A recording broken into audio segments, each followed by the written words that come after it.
Jom. Okey. Okey, kita akan lihat pengertian sejarah mengikut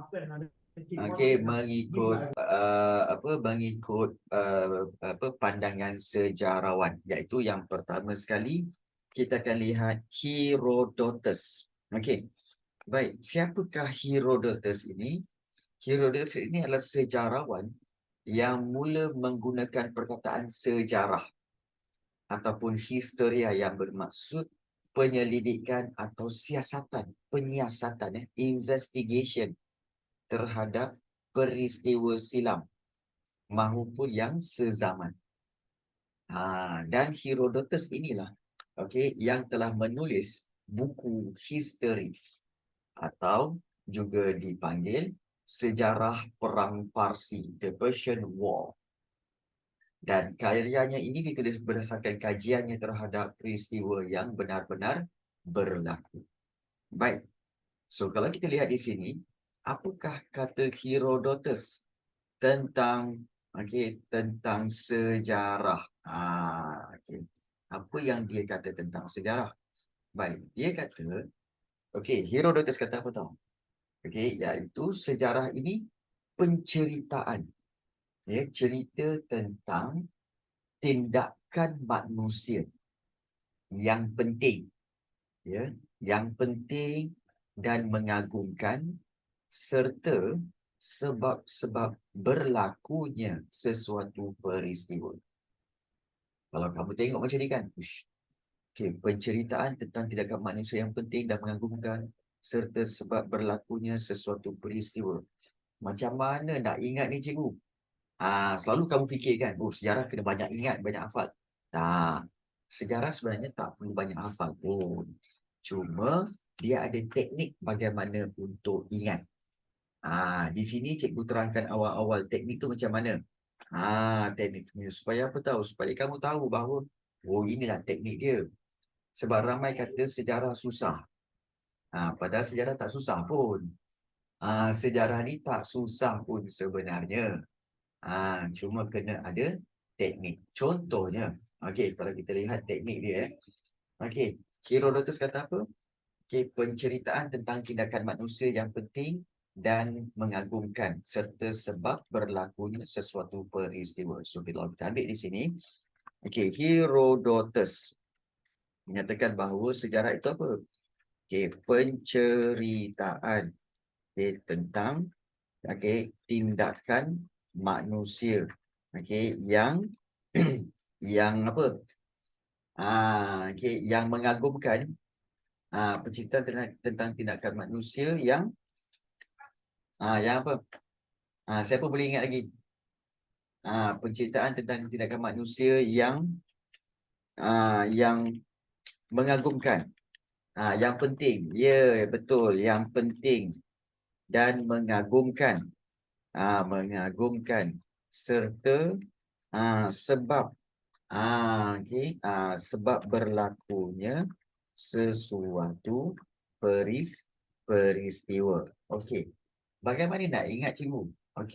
Korang perasan tak sebenarnya kat sini ada 2 ayat, iaitu penceritaan tentang tindakan manusia yang penting dan mengagumkan. Kemudian ayat satu lagi, serta sebab berlakunya sesuatu peristiwa. Cuba kita pecahkan 2 ayat. Kita pecahkan 2 ayat ini. Dan kita akan kita lihat di sini. So kita asingkan dia. Kita asingkan ayat. So ayat pertama penceritaan tentang tindakan manusia yang penting dan mengagumkan. Satu lagi ayat dia iaitu apa?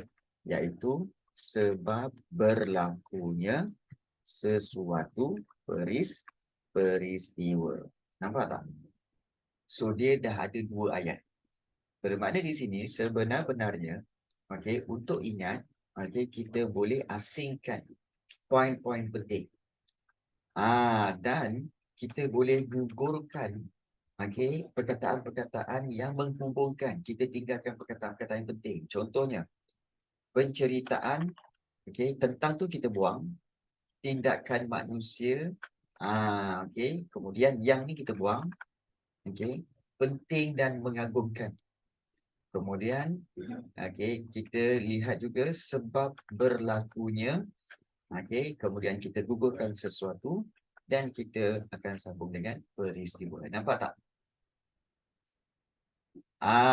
Okey. Penceritaan tindakan manusia penting dan mengagumkan, sebab berlakunya peristiwa. Boleh faham? Boleh faham tak?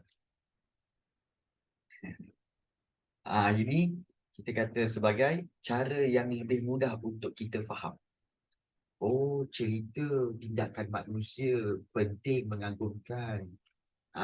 Kemudian sebab berlakunya peristiwa.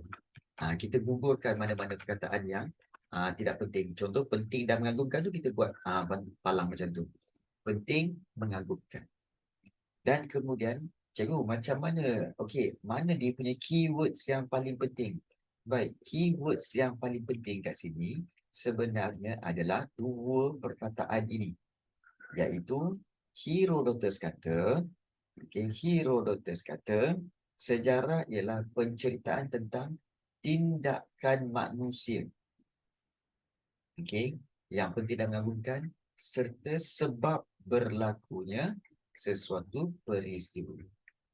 So sekarang kamu dah tahu bahawa apa? Kalau ada perkataan tindakan manusia dan sebab, okey, itu Herodotus. Itu Herodotus. Korang ada kertas tak ni? Kalau korang ada kertas, korang ambil ni. Kalau korang ada kertas, korang ambil ni sekarang. Sebab bukan senang ya. Bukan senang. Tengah salin ni. Baik, bagus. Bukan senang nak ingat sebenarnya, tapi ini cara, salah satu cara untuk ingat.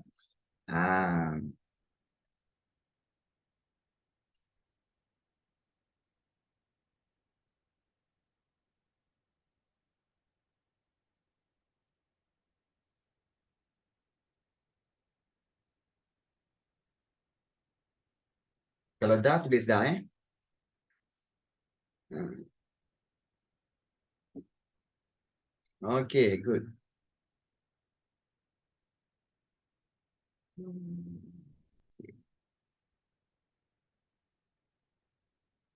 Okay, baik. Dah. Okay, so ramai yang kata dah. Alright.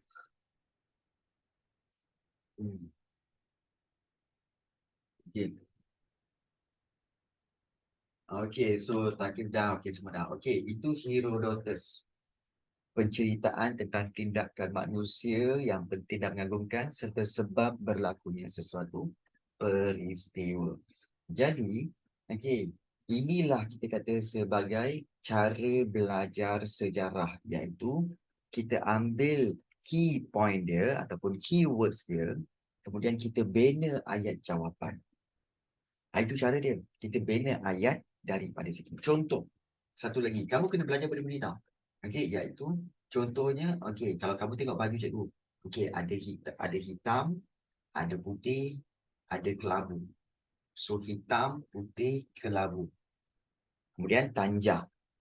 Jadi, dengan perkara-perkara ini, hitam, okey, hitam, putih, kelabu dan juga tanjak, okey, kamu bina ayat. Macam mana nak bina ayat, cikgu? Apa-apa juga. Okey, contoh, kamu kata bahawa, okey, Cikgu Rafi sedang memakai baju berbelang-belang hitam, putih dan kelabu. Titik. Selain itu, penanda wacana. Selain itu, Cikgu Rafi juga memakai tanjak di atas kepalanya ketika sedang mengajar sejarah. So, kamu kena praktis, mahirkan membina ayat itu. Dan kerana apa? Kerana mahir membina ayat ini akan membantu kamu untuk menjawab soalan BM, soalan sejarah, soalan geografi, pendidikan moral, pendidikan Islam, banyak. Sebab itu, cikgu nak kamu dalam sejarah pun penting sebab bila menjawab soalan sejarah, kena bina ayat. Jadi, praktis. Praktis cara macam tu. Tengok benda je kan. Oh, air yang mengalir macam belakang cikgu ni kan. Okey, air mengalir. Kemudian ada rumah kat atas tu. Okey, rumah chalet kat atas kan. Okey. So kamu bina ayat. Okey. Air sungai mengalir deras. Deras tu laju. Air sungai mengalir deras. Okey, di bawah. Okey. Ya. Okey, melalui kawasan bersebelahan rumah kediaman. Jadi bina ayat. Tahu buat karangan, ya betul. Tetapi kamu kena teruskan skill tu ya. Sebab dalam sejarah pun kena bina ayat. Sejarah pun kena bina ayat. Sebab ada soalan struktur dan juga soalan isi. Faham ya? Ya. Ya. Bina ayat jawapan lah. Sejarah tu maknanya kena bina ayat. Bina ayat apa? Bina ayat jawapan. Bina ayat jawapan. Okey, baik. So, itu yang pertama, Herodotus. Okey, penceritaan tentang tindakan manusia yang penting dan mengagumkan serta sebab berlakunya sesuatu peristiwa. So, itu adalah daripada Herodotus.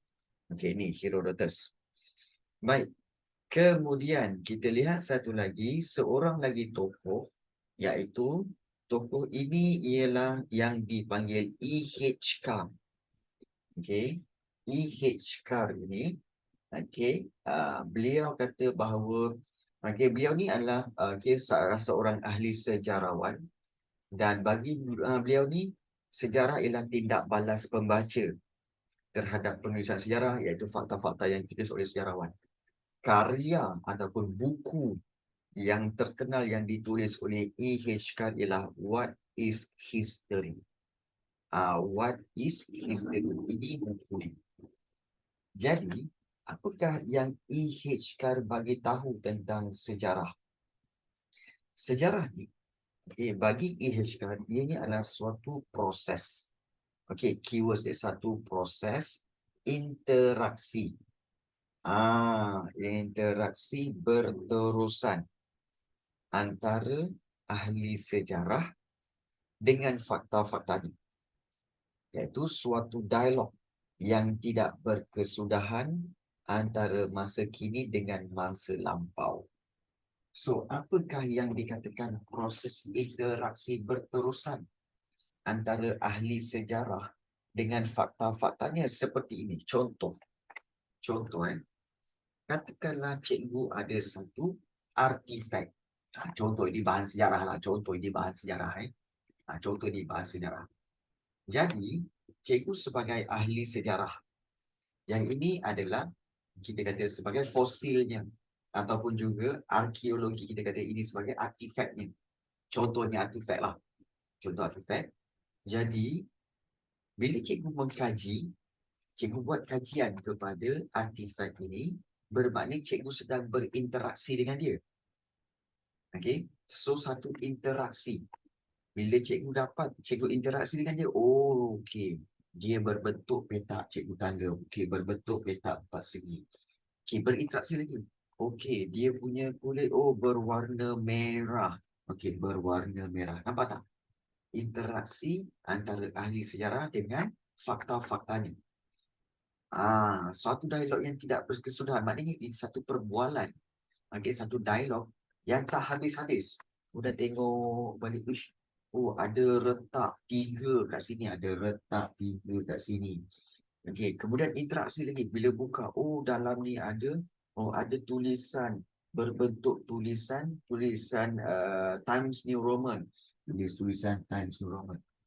So ini interaksi. Kemudian bila keluarkan, ada kaset kat sini. Ini kaset yang berwarna jernih kat sini. Dalam tu nampak ada dia punya tali-tali pita untuk lagu ini. Tulis. Ya betul. So tulis. Maknanya apa? Ini dipanggil interaction. So sejarah E.H. kata, sejarah ni ialah satu proses interaksi yang berterusan antara ahli sejarah dengan fakta-faktanya. Dan suatu dialog yang tak habis-habis. Bila baca, buka lagi. Ada lagi ni. Ni ada lagi. Maknanya interaksi itu tidak berkesudahan. Maknanya tidak habis-habis. Itu dipanggil sejarah. Itu dipanggil sejarah. Faham tak? Faham tak ni? cakap apa tu? Okay. Okay. Faham tak ni? Okay. Itulah proses interaksi antara sejarawan dengan fakta-faktanya. Suatu dialog yang tidak berkesudahan. Jadi, itu pandangan EHK. Dan mungkin ada yang bertanya, cikgu, kalau EHK ni, kan dia punya suatu proses interaksi berterusan antara ahli sejarah dengan fakta-faktanya, suatu dialog yang tidak berkesudahan. Macam mana nak ingat ni, cikgu? Okey, baik. Cara nak mengingatnya, okey, adalah dengan kita buat cara seperti tadi, iaitu begini. Okey, tadi kita buat nota macam ni kan? Herodotus, penceritaan tindakan manusia yang penting dan mengagumkan sebab berlakunya sesuatu peristiwa. Jadi, untuk E.H. Carr pula, okey, E.H. Carr. Okey. Dia kata apa? Sejarah ialah okey, suatu proses berinteraksi. Okey, berterusan. Berterusan okey, antara ahli sejarah, ahli sejarah, dengan fakta-faktanya. Kemudian suatu dialog yang tidak berkesudahan.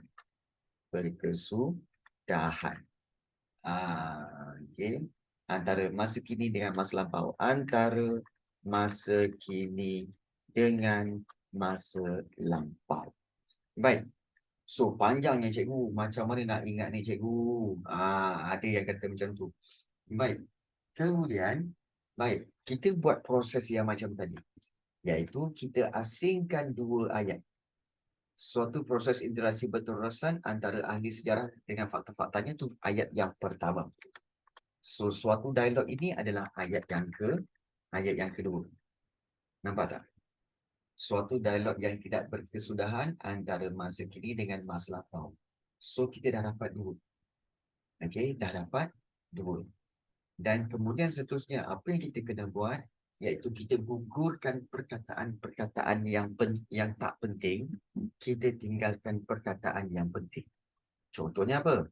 Ayat yang pertama tu, suatu proses interaksi berterusan. So, suatu tu kita boleh gugurkan. Kita ambil proses interaksi berterusan.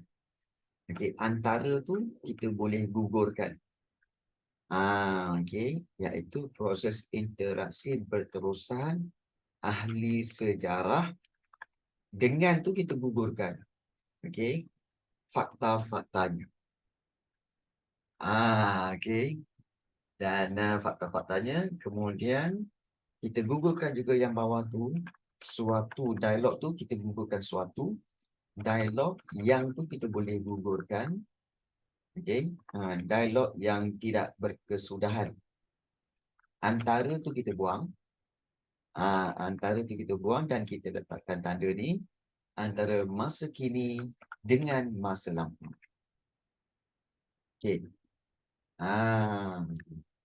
So, proses interaksi berterusan ahli sejarah dengan fakta-faktanya, dan ianya adalah satu dialog tidak berkesudahan antara masa kini dengan masa lampau. Jadi, macam mana nak ingat ni cikgu? Okey, proses interaksi berterusan ahli sejarah fakta-faktanya, dialog tidak berkesudahan, masa kini dan masa lampau. Baik, the keywords. Apakah keywords bagi EHK ni cikgu? Keywords dia ada di sini.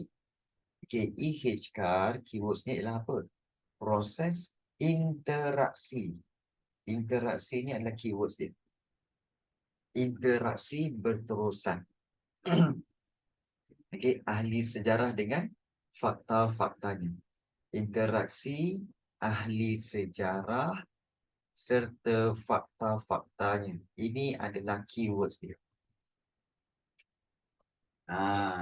Jadi kalau kamu jumpa perkataan interaksi, ahli sejarah, fakta-faktanya, maka itu adalah EHK. Ah, ah.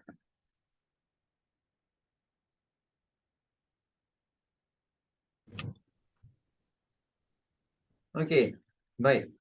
So kalau kita lihat di sini, kalau kita lihat di sini,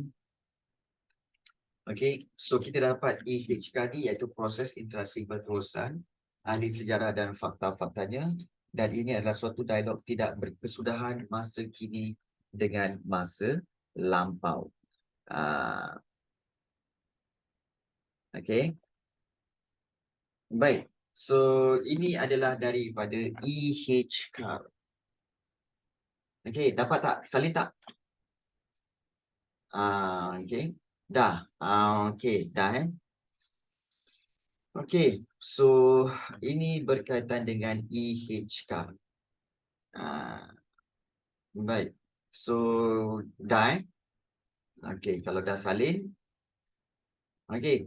So far boleh faham tak ni? Dah salin kan? So far boleh faham tak ni?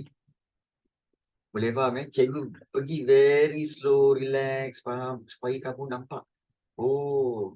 Supaya apa tahu? Kamu nampak bahawa bagaimana orang boleh ingat fakta. Kamu perasan tak bagaimana orang lain boleh ingat fakta? Dia bukan ingat each of words, bukan. Dia akan just ingat keywords kat situ.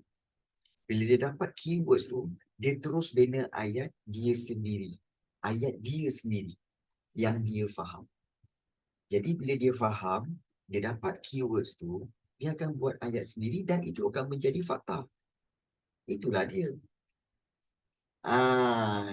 Jadi ini cara mengingat sejarah, bukan hafal. Bukan hafal.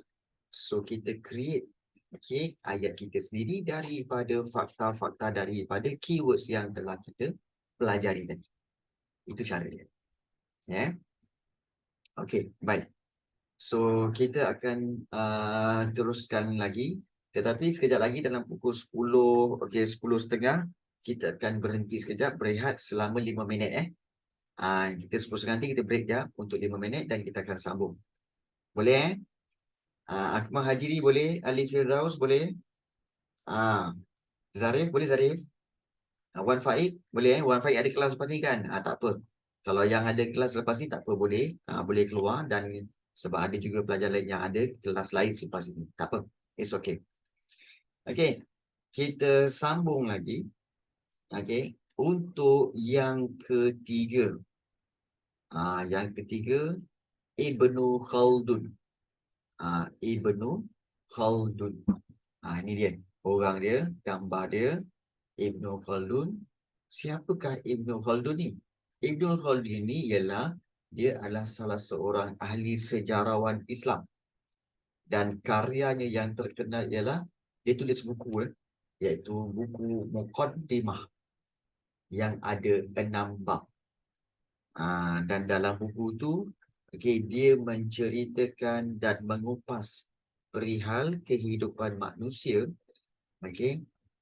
kehidupan manusia bermula di zaman primitif, maknanya zaman-zaman dulu, hinggalah kehidupan di bandar. Jadi memang itulah yang ditulis, dan itulah Ibnu Khaldun. Ibnu Khaldun. Baik, Ibnu Khaldun kata apa sejarah ni, cikgu? Dia kata macam ni. Sejarah ni sebenarnya membicarakan perkara tentang masyarakat manusia, peradaban dunia, dan perubahan-perubahan yang berlaku pada sifat-sifat masyarakat itu. Tak fahamlah cikgu. Tak fahamlah cikgu macam mana ni. Sebenarnya, dia kata sejarah cerita tentang masyarakat. Peradaban dunia ni tamadun. Tentang masyarakat, tentang tamadun dunia, Dan paling penting, perubahan-perubahan, the changes, perubahan yang berlaku pada sifat-sifat masyarakat itu. Maknanya pada dia punya masyarakat itu, maknanya dia punya karakteristik ciri-ciri masyarakat itu. Tak faham cikgu? Tak faham macam ni. Macam ni. Okey, senang je. Iaitu, okey. Okey. Sekejap, ada yang masih keliru lagi. Baik, sebenarnya macam ni. Kalau kamu lihat, okey, suatu ketika dulu di Malaysia, kalau kamu tanya mak, kamu tanya ayah kamu yang lahir pada tahun 70-an, 80-an, dia kata apa? Mak dulu, ayah dulu, kecil-kecil tak ada pun telefon. Mak ayah dulu tak ada pun handphone. Mak ayah dulu tak ada pun komputer. Mak ayah dulu tak ada pun laptop masa kecil-kecil pun. Kan. Sekarang kamu ni kecil-kecil dah ada telefon bimbit. Kecil-kecil dah ada laptop. Kamu kecil-kecil dah baru darjah 6 ataupun tingkatan 1. Dah ada apa PS4, iPad dan sebagainya. Maknanya ini apa? Ini adalah perubahan masyarakat. Zaman dulu tak ada telefon. Zaman dulu tak ada iPad. Zaman dulu tak ada internet. Zaman sekarang ada internet, ada iPhone, ada iPad. Jadi, itu dipanggil sejarah, kata Ibnu Khaldun. Ibnu Khaldun kata inilah sejarah, iaitu perubahan-perubahan yang berlaku kepada masyarakat. Jadi, pada sifat masyarakat dulu, dia kata sifat-sifat masyarakat tu cikgu, ialah pada zaman dulu, kalau kamu tanya mak bapak kamu, habis tu kalau mak ayah dulu tak ada internet, tak ada iPhone, tak ada apa komputer, habis mak ayah dulu main apa? Oh, kamu cakap apa? Mak ayah kamu cakap apa? Oh, dulu kami kecil-kecil main teng-teng, main kejar-kejar, main nyorok-nyorok. Kemudian juga kami main sip-sip tiang, kami main batu seremban, kami main congkak. Itu dulu. Okey. Maknanya sifat masyarakat dulu bila bermain dengan mengisi masa lapang dengan bersama-sama. Okey, main bola ke, okey, main nyorok-nyorok, okey, main kejar-kejar. Tapi sifat masyarakat sekarang, dia dah tak main berjumpa dah. Semua online, duduk rumah masing-masing. Masing-masing sebenarnya main sorang-sorang. Main sorang-sorang, main game. Okey, main Mobile Legend lah, kemudian juga main PUBG lah, kan? Jadi nampak tak perubahan masyarakat? Masyarakat dulu bermain beramai-ramai. Sekarang ni mereka bermain sorang-sorang. Cuma bila dalam online mereka main beramai-ramai lah. Tapi sebenarnya mereka main sorang-sorang ke rumah. Jadi inilah dikatakan sejarah pada Ibnu Khaldun. Iaitu perubahan pada sifat masyarakat itu. Jadi, itu yang dikatakan sejarah yang telah dipaparkan dan telah dimaklumkan oleh siapa? Ibnu Khaldun. So, sejarah membicarakan perkara tentang masyarakat manusia, peradaban dunia, okay, dan juga perubahan-perubahan yang berlaku pada sifat-sifat masyarakat itu. Baik, faham tak maksud yang cikgu mentionkan tadi? Faham tak maksud sejarah Ibnu Khaldun yang cikgu terangkan tadi? Faham tak? Okey. Masyarakat manusia dan juga peradaban dunia, kemudian perubahan-perubahan yang berlaku pada sifat-sifat masyarakat itu. Faham Okey, baik, bagus. Kalau ada soalan, korang tanya tau, jangan malu-malu. Kalau ada soalan, mana-mana bahagian tak faham perkataan ke, tak faham konsep ke apa semua, tanya. Jangan diam. Ya, tanya. Cikgu tak ada masalah. Cikgu boleh repeat balik. Cikgu boleh jawab semula. Don't worry. Baik. So, kalau begitu, mungkin ada persoalan tanya, cikgu, macam mana nak ingat ayat ni? Sejarah membicarakan perkara tentang masyarakat manusia, peradaban dunia, perubahan-perubahan yang berlaku. Okey, kita guna teknik yang sama. Teknik dia yang mana? Teknik dia yang tadi ni. Iaitu yang ini. Baik. So, sekarang kita buat Ibnu Khaldun pula. Baik. Ibnu Khaldun. Okey, kita akan buat begini. Okey, Ibnu Khaldun. Dia kata apa? Bahawa sejarah, kita ambil, mula-mula cikgu ambil ayat penuh. Ayat penuh, sejarah membicarakan perkara tentang tentang masyarakat dunia. Masyarakat dunia. Masyarakat dunia. Masyarakat manusia, sorry. Masyarakat manusia. Kemudian peradaban. Peradaban dunia. Kita akan panjangkan sikit lah. Peradaban dunia.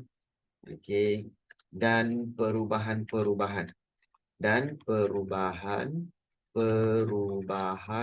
yang berlaku pada sifat masyarakat. Sifat-sifat masyarakat itu. Okey, baik.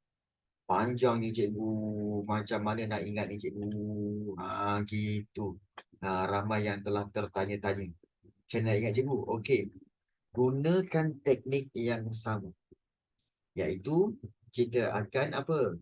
Kita akan pecahkan kepada 2 ayat. Kita kena cari ayat yang mana?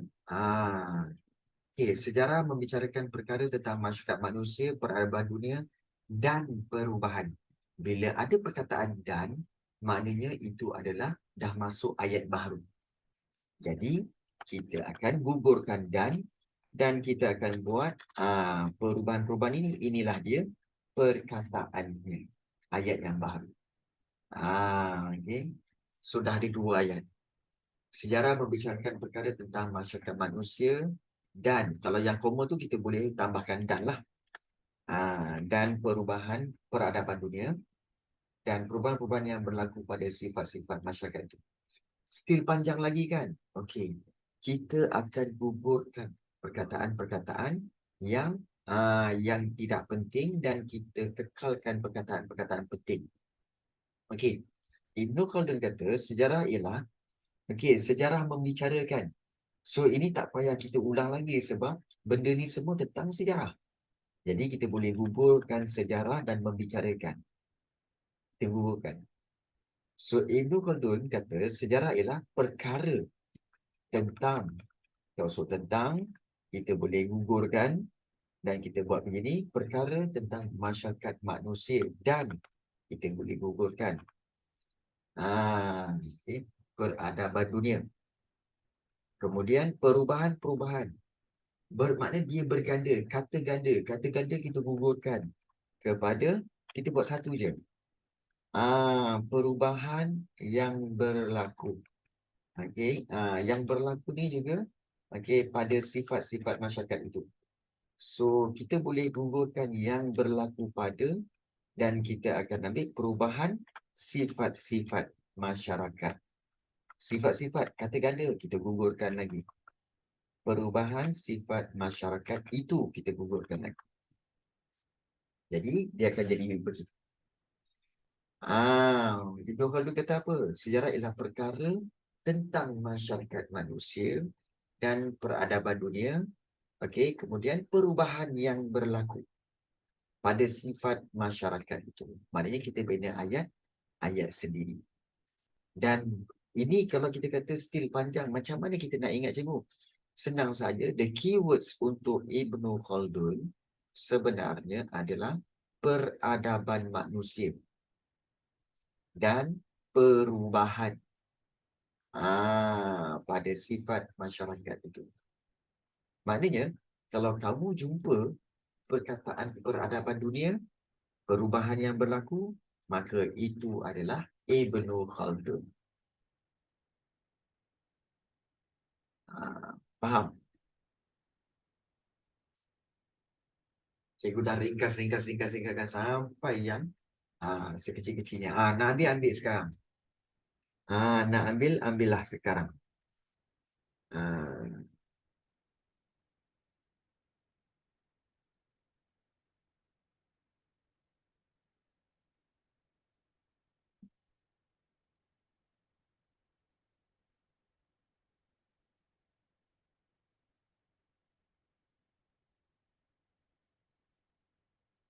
Dah ambil. Okey, baik, bagus. Okey. Dah. Okey, baik, bagus.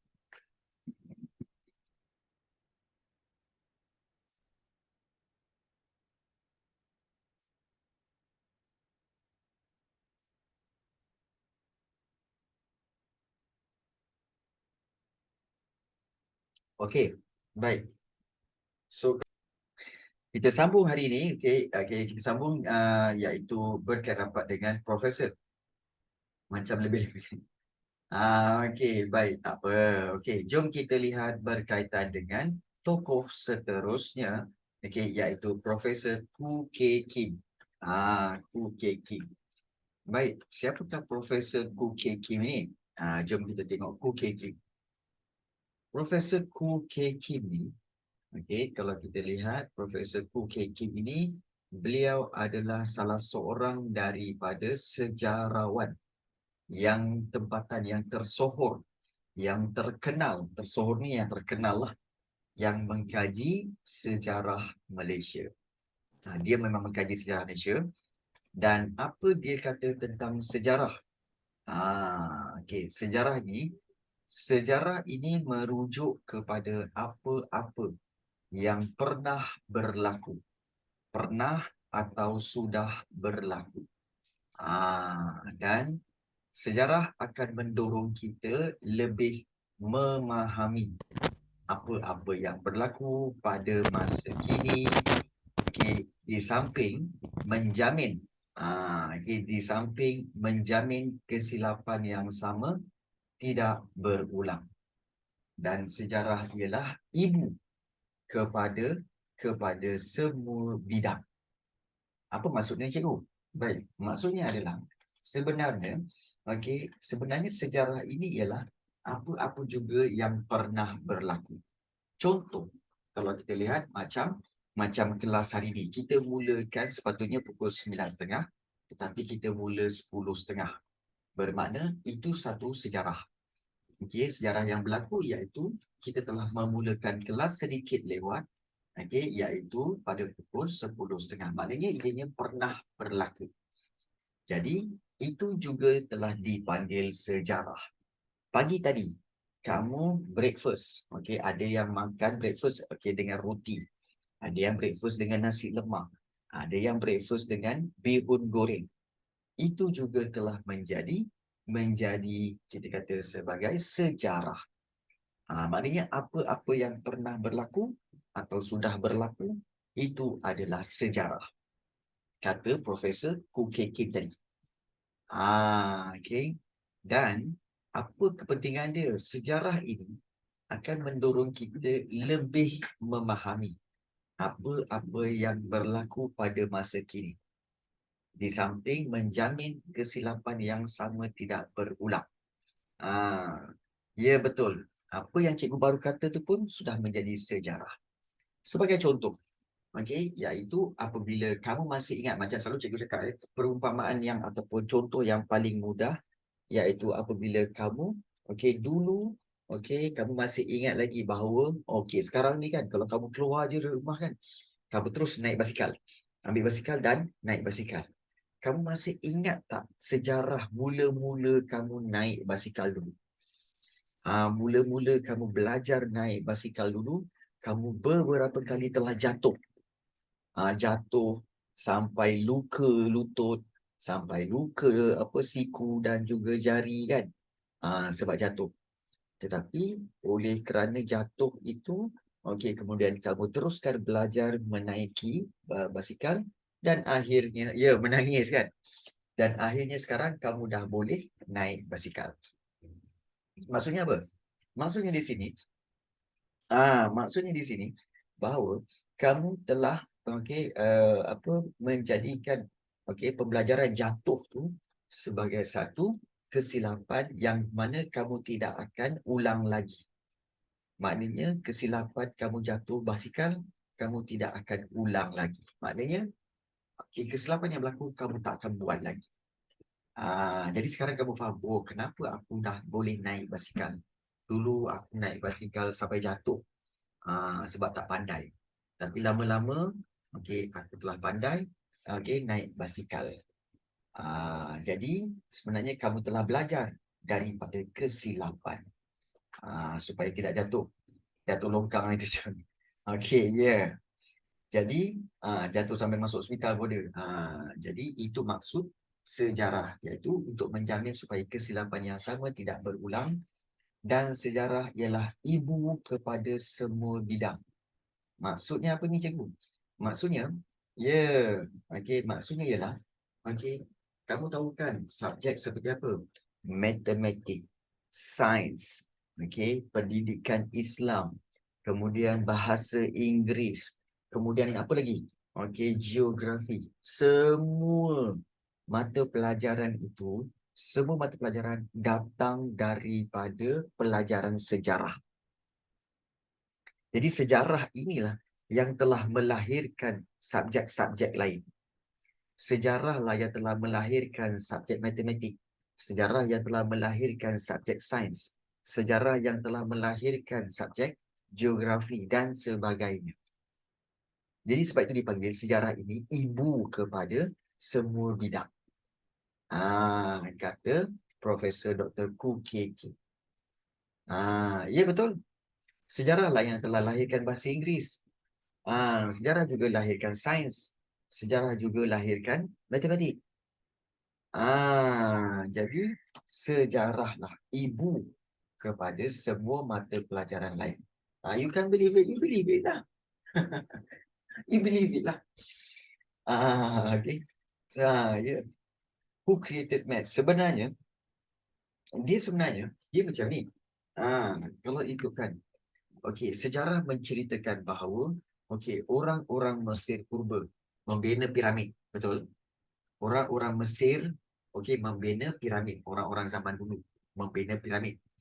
Dan bila membina piramid, mereka telah menggunakan formula-formula. Nak ukur dia punya kecerunan, nak ukur dia punya sudut-sudut, nak ukur dia punya panjang dan lebar.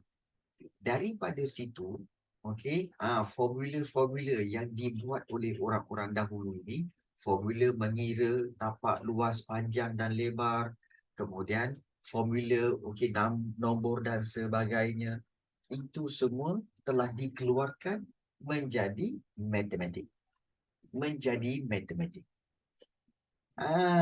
Jadi maknanya di sini, kita tahu bahawa matematik telah menjadi, bermakna lahir daripada subjek sejarah. Time tu nombor dah wujud ke? Wujud. Wujud. Nombor tu dah wujud. Dan orang kata yang masih lagi diperbincangkan pada waktu itu sebenarnya adalah nombor kosong. Adakah nombor kosong tu ada? Tapi kalau dalam budaya tamadun India dan tamadun Mesir, nombor kosong tidak wujud. Nombor bermula daripada 1, 1, 2, 3. Tetapi apabila tamadun Islam, mereka membuat kajian, ahli-ahli sejarawan Islam buat kajian, ahli-ahli matematik buat kajian, maka mereka kata memang wujud nombor kosong. Dan kosong itu telah menjadi salah satu nombor juga.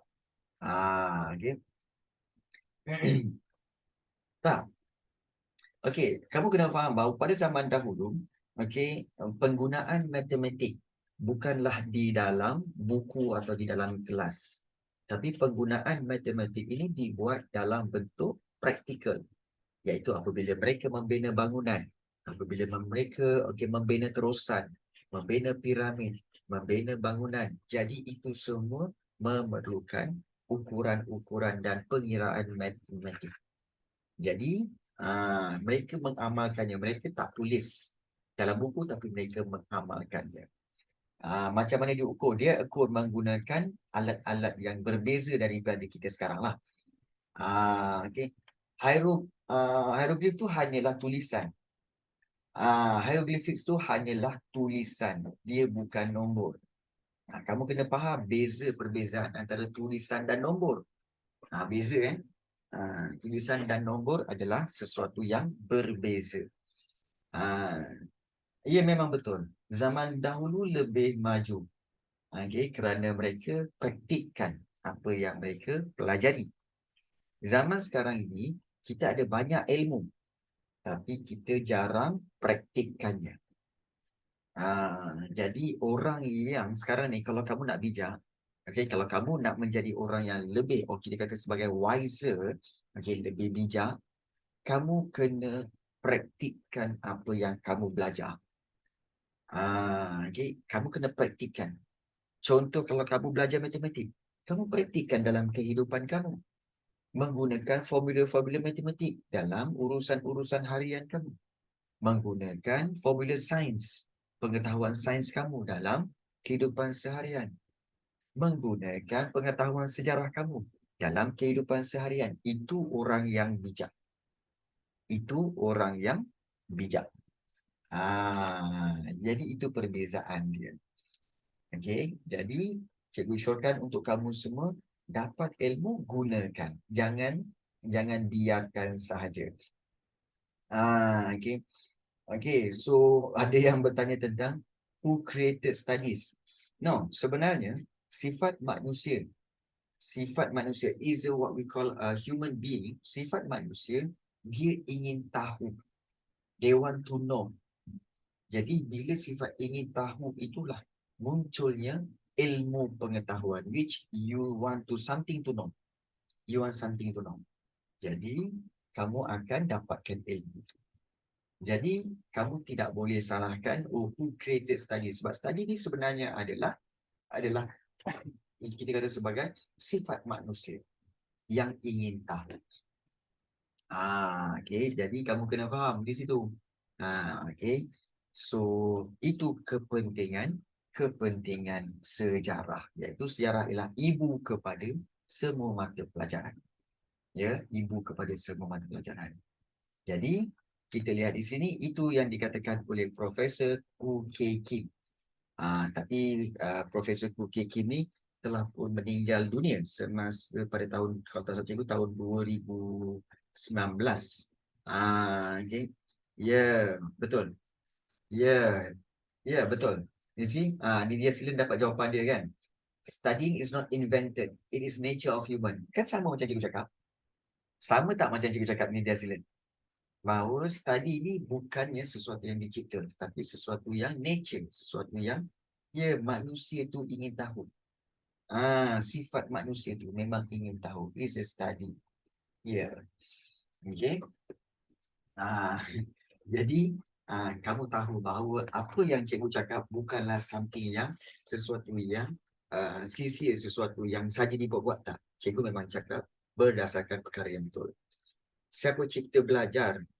Yelah, Takif. Macam belajar tu kan study, macam ni dia sila Datuk postkan tu. Tak ada siapa yang cipta belajar. Belajar tu adalah nature. Nature of human. Sifat manusia itu sendiri yang ingin tahu. Study tu, ulang kaji tu, itu adalah dia punya proses. Proses ingin tahu dengan lebih mendalam. Itu proses. Kan? Jadi, itu memang nature of human lah. Kalau nature kita tak faham lagi, kita nak study lagi. Kalau kita tak faham lagi, kita nak tahu lagi. Macam itulah kita study, tak faham. Kita nak ulang kaji lagi, kita nak tahu lagi. Itu kan sifat manusia. Itu sifat manusia. Jadi take note tentang perkara itu. Ya. Baik. So, kita lihat di sini tentang sejarah merujuk kepada apa-apa yang pernah atau sudah berlaku. Sejarah mendorong kita lebih memahami apa-apa yang berlaku pada masa kini, di samping menjamin kesilapan yang sama tidak berulang. Sejarah ialah ibu kepada semua bidang. Okey. Baik, macam mana nak ingat ni cikgu? Macam mana kita nak faham tentang perkara ini? Okey, sama macam tadi, cikgu akan buat seperti ini. Okey, iaitu cikgu akan tuliskan kat sini. Okey, iaitu Khoo Kay Kim. Khoo Kay Kim kata bahawa sejarah merujuk kepada tengok sejarah merujuk kepada apa-apa yang pernah atau sudah berlaku. Titik. Kalau korang tengok okey, cikgu akan ringkaskan dia nanti. Okey, dan belajar tu tadi. Ya, betul. Okey, baik.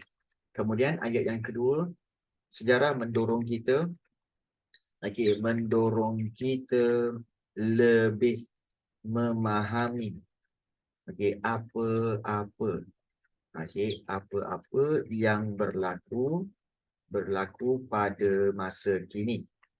Pada masa kini, di samping, okey, pada masa kini kita boleh jadikan dia satu ayat.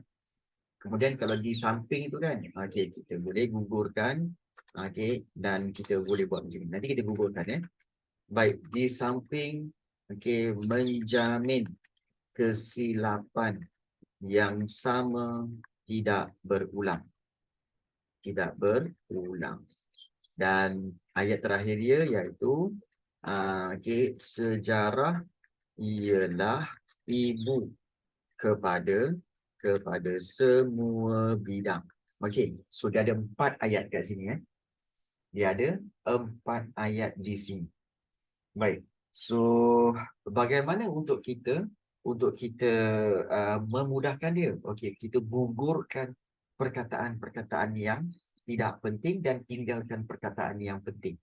Kunci, kata kunci. Contohnya, sejarah merujuk kepada apa-apa yang pernah atau sudah berlaku. So kita boleh buang sejarah merujuk kepada. Kita buang kat sini, kita tinggal sejarah tu apa? Apa-apa. Okey, apa-apa yang pernah. So yang ni kita boleh buang. Kemudian apa-apa yang pernah, ataupun juga atau ni pun kita boleh buat begini. Okey, pernah atau sudah berlaku. Apa-apa pernah atau sudah berlaku. Sejarah mendorong kita, okey, iaitu kita boleh mendorong kita boleh, okey, gugurkan sejarah mendorong kita. So apa kelebihannya? Lebih memahami. Okey. Kita boleh lebih memahami. Maknanya kita boleh gugurkan lebih ni. Okey. Kita akan memahami apa-apa. Okey, memahami, okey, apa-apa. Okey, kemudian kita letakkan sempang tu berlaku pada masa kini. Okey, so kita boleh, okey, berlaku pada tu kita gugurkan dan memahami apa-apa berlaku pada masa kini. Di samping kita boleh gugurkan, menjamin kesilapan yang sama tidak berulang. So kita menjamin kesilapan yang sama ni tak perlu kita gugurkan, menjadi menjamin kesilapan tidak berulang. You see? Dan sejarah ialah kita gugurkan juga. Kita ambil ibu kepada semua bidang. So kepada kita gugurkan juga. Dan kita akan buat ibu semua bidang. Apa? Jadi, bila kita dah tengok macam ni, kita kata apa? Oh, sejarah ialah apa? Ukey Kim kata, sejarah ialah apa-apa, okey, yang pernah atau sudah berlaku. Dan ini kita akan dapat apa? Okey, dengan sejarah kita dapat memahami apa-apa yang telah berlaku, yang berlaku pada masa kini. Okey, dan sejarah akan menjamin kesilapan tidak berulang lagi. Dan sejarah ialah ibu kepada semua bidang. You see? Kan kita dah faham. Okey. Oh, macam ni. Okey. Jadi cikgu, apa dia punya keywords cikgu? Keywords untuk apa, untuk Profesor Khoo Kay Kim senang saja. Keywords dia adalah, okey, Khoo Kay Kim, iaitu apa-apa. Okey. Pernah atau sudah berlaku. Tu je. Maknanya, Profesor Khoo Kay Kim kata apa? Sejarah tu apa?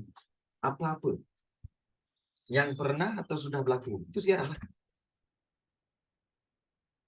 Nampak? Jadi, dengan itu, kita dapat faham tentang apakah definisi sejarah dari Khoo Kay Kim. Faham? Dapat tak ni? Dapat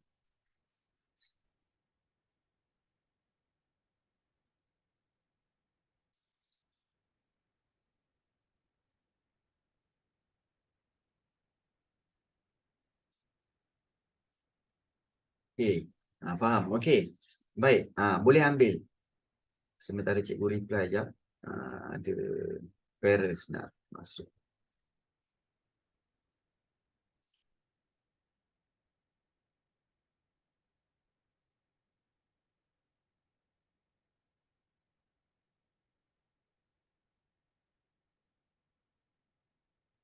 Okey.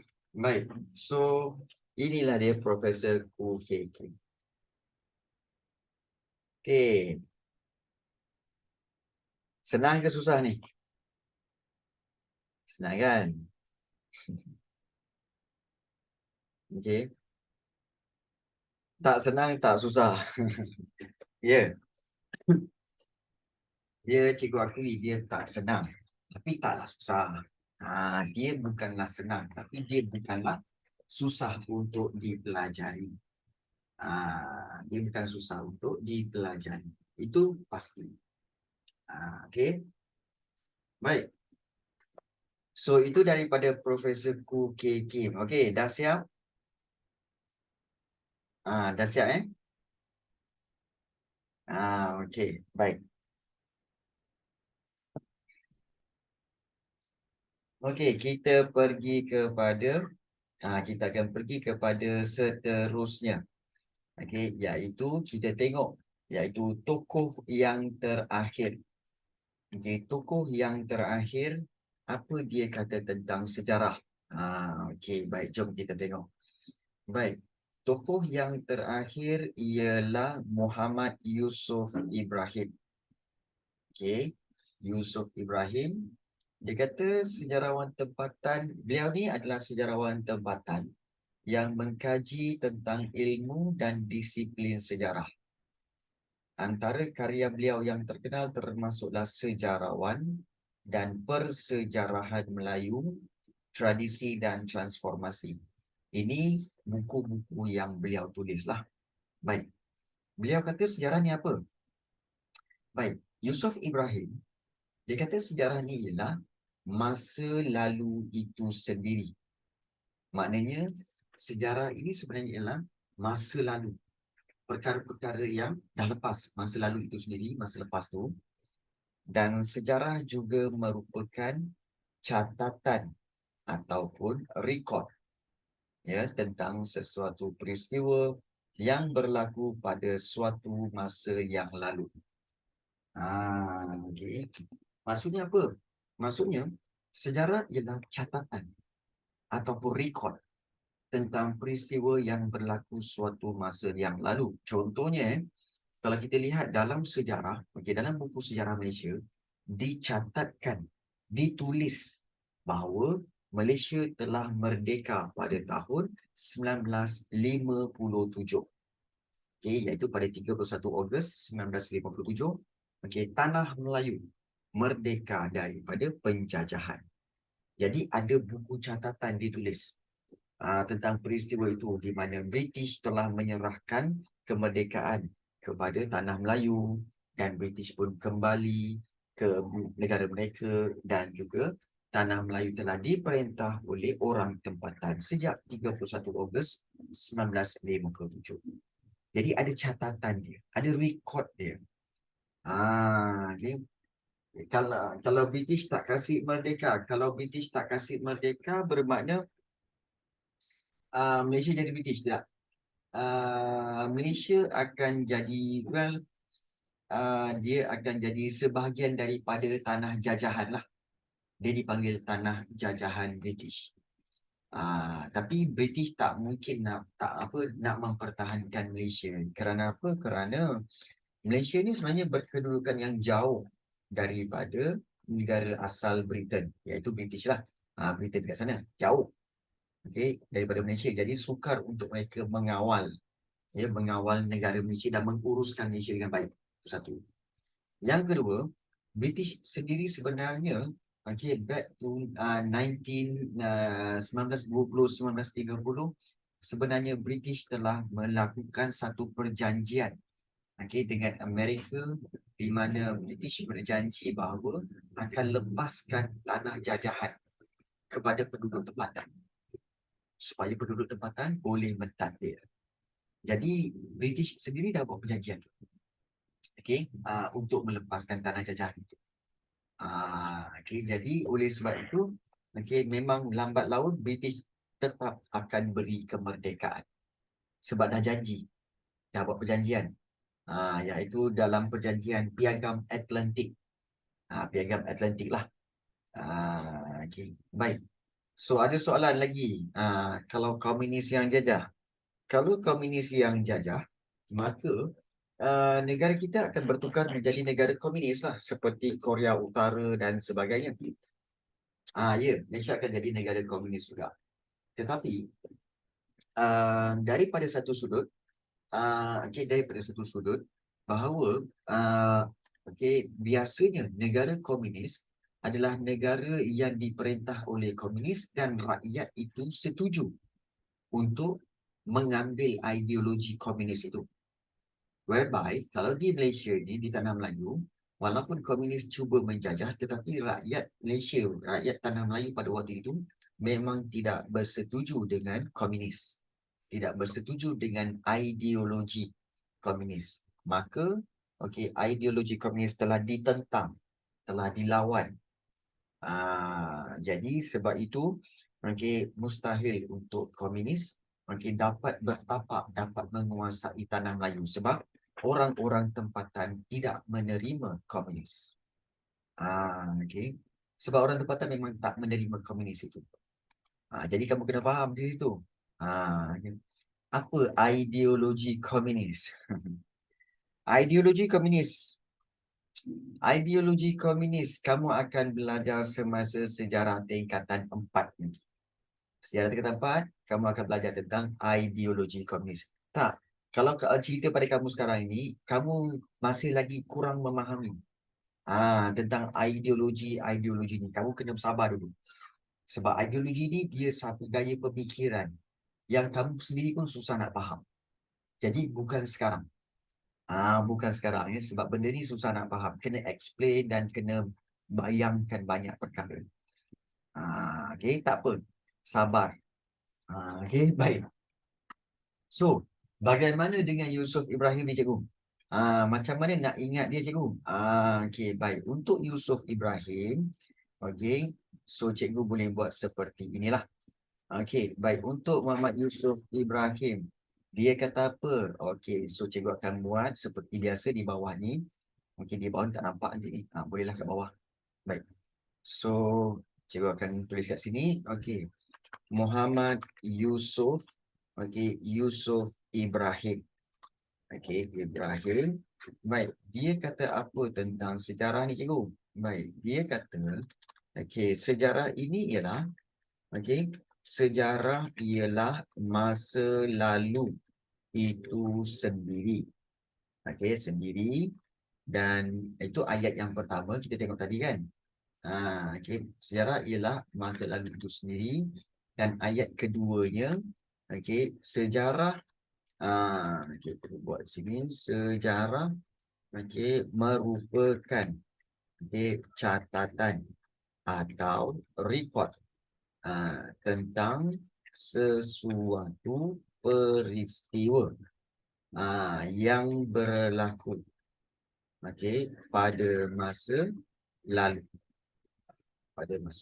Sejarah merupakan catatan atau rekod tentang sesuatu peristiwa yang berlaku pada masa lalu. Baik. So, seperti biasa, apa yang cikgu akan buat akan gugurkan perkataan-perkataan yang tidak penting dan tinggalkan perkataan penting. So, sejarah ialah masa lalu itu sendiri. So, cikgu akan gugurkan sejarah ialah. Sejarah itu apa? Masa lalu itu sendiri. Dan sejarah merupakan, merupakan itu tak perlu cikgu gugurkan. Sejarah ni sebenarnya ialah apa? Catatan atau rekod. Kita akan buat macam ni. atau tu kita tukarkan catatan atau rekod tentang sesuatu peristiwa. So kita boleh gugurkan tentang sesuatu tu, kita potong, kita buat peristiwa. Catatan atau rekod peristiwa yang berlaku. Okay, yang berlaku pada masa lalu.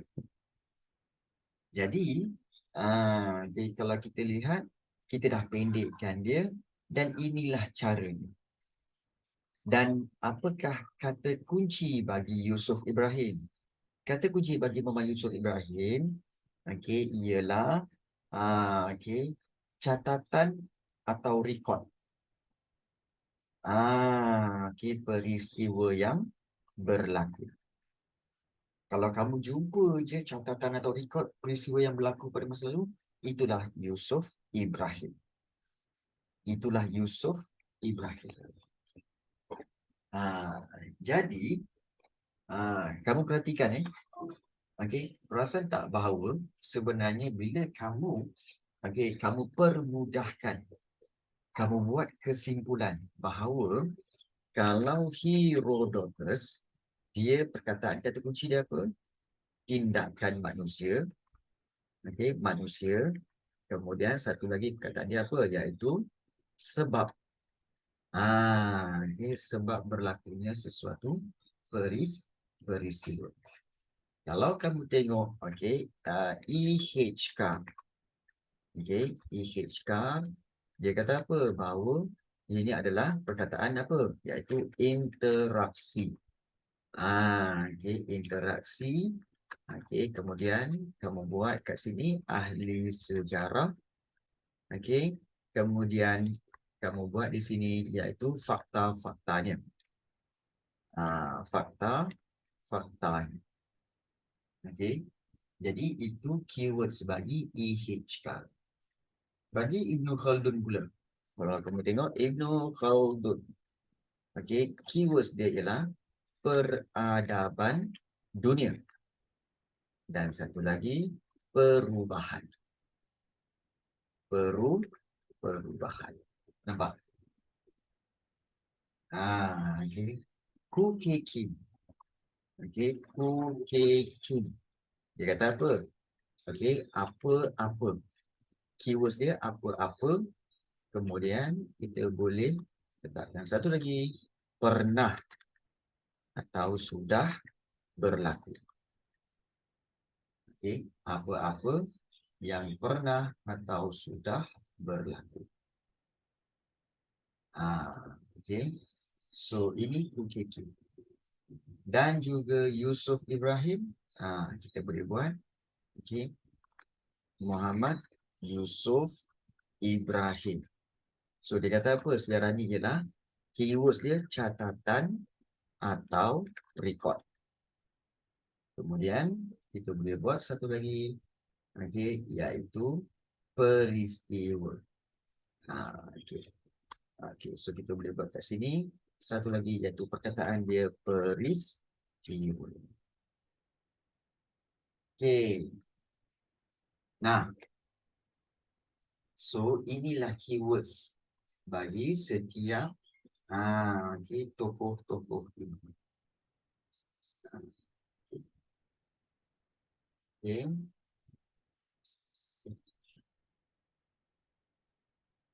Ibn Khaldun, kemudian Profesor Kukekin, dan satu lagi Yusuf Ibrahim. Okey, dapat tak?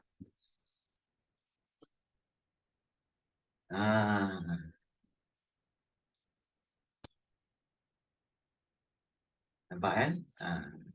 Jadi, bila kamu belajar macam ni, kamu akan kata, oh macam ni. Macam ni cara nak ingat sejarah. Okay, iaitu dengan keywords dan sebagainya. Ya, betul. Okay, keywords itu sangat penting. Oops.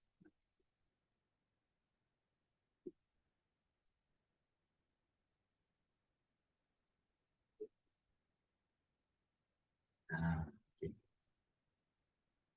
Baik, dah saya dapat semua.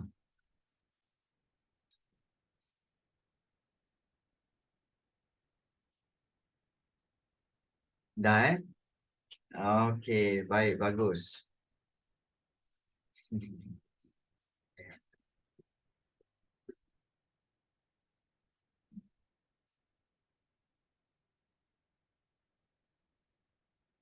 Okey, baik. Um, untuk pengetahuan kamu semua, okey, iaitu apa yang cikgu apa